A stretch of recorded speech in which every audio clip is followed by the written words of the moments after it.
The gears of a conflict that could define this decade are already moving, and buried inside Washington's strategy is a trigger that could destabilize the entire global system.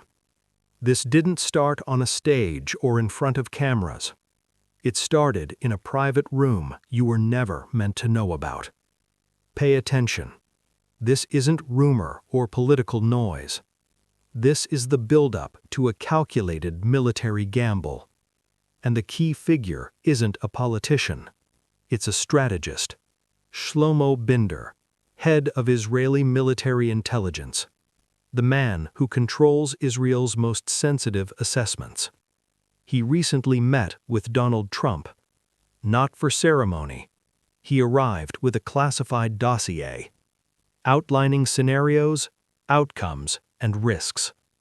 At the center of it all was one objective: neutralizing Iran's supreme leader, Ayatollah Ali Khamenei.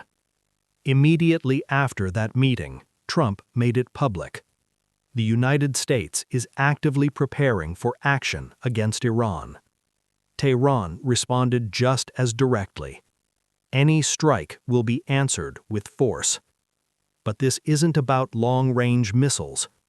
The emerging plan involves inserting American special forces directly onto Iranian soil. A ground operation. High risk, high impact. The kind of mission that reshapes geopolitical reality. This is no longer theoretical. Preparation is already underway. Even Israeli commanders admit the danger is unprecedented. Iran isn't fragmented or weak. It's fortified, alert, and expecting confrontation. Israel believes that removing Iran's leadership is the fastest way to dismantle the system behind it. Meanwhile, financial markets are already reacting. Trillions have evaporated. Gold is climbing. Confidence is fragile. And America's greatest fear isn't retaliation. It's capture. If elite U.S. operators are taken alive inside Iran, the consequences would be immeasurable. Because this isn't a hidden target in a cave. Iran's leader is among the most protected people on Earth, surrounded by specialized guards trained for underground and urban warfare. These forces aren't reacting emotionally. They're waiting. Regime change usually starts by turning insiders, military chiefs, intelligence directors. Once they fall, everything else follows. That worked elsewhere. Not here. Iran purged those factions years ago. What remains is a unified security structure built specifically to resist this exact playbook. The U.S. plan begins with blindness, cyber attacks, airspace denial, radar suppression. Only after Iran's digital senses go dark does the physical infiltration begin. By land, sea, and air. And the moment that operation starts, global stability fractures. Markets panic. Capital flees. Precious metals surge. Because everything hinges on success. Failure changes history. If the target isn't secured, if teams are trapped, if extraction collapses, the fallout is catastrophic. Authorization is reportedly already prepared. Only the execution order remains. The objectives go beyond airstrikes. Teams would physically enter nuclear facilities to destroy them from within. Israeli commandos are expected to join.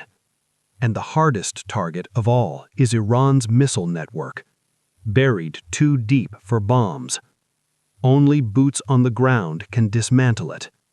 Now imagine this going wrong. Imagine the raid failing.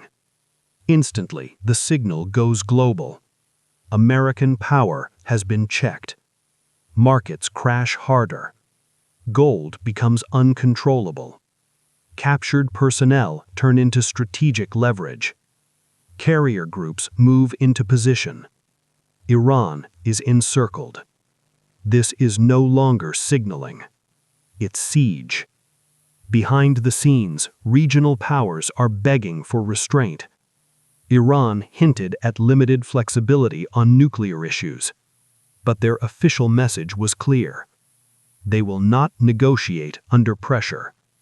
Any incursion will be met with a response beyond expectations. Air power alone can't solve this. Iran's facilities are layered and hardened.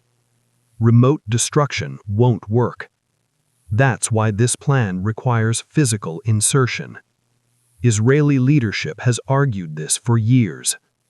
Iran's command hubs are too deep to fully map. Satellites aren't enough. Human intelligence is required.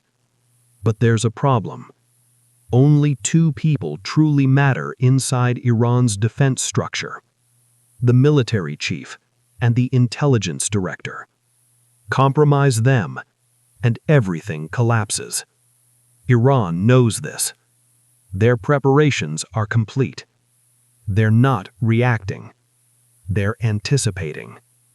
This phase didn't begin accidentally. Netanyahu sent his intelligence chief for a reason. Washington has already ordered contingency preparations. The only missing piece is timing. If this happens, it will happen in darkness. And here's the most dangerous possibility. Iran may allow the entry. No resistance. No jamming. Let the teams move inward. Because early detection triggers abort procedures. But if